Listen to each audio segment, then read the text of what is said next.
See the network module I'm holding? This one is specifically designed for very thin network cables. Let's quickly terminate a COBTEL Cat6 jack module, which is made for these ultra-thin wires.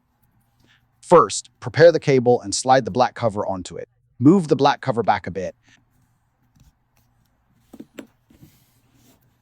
Now, following the correct sequence provided, insert the wires one by one into the module.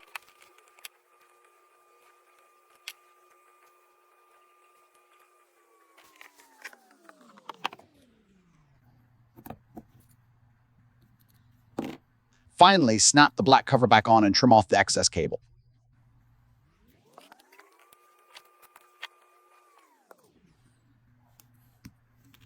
What do you think, everyone? Feel free to like and comment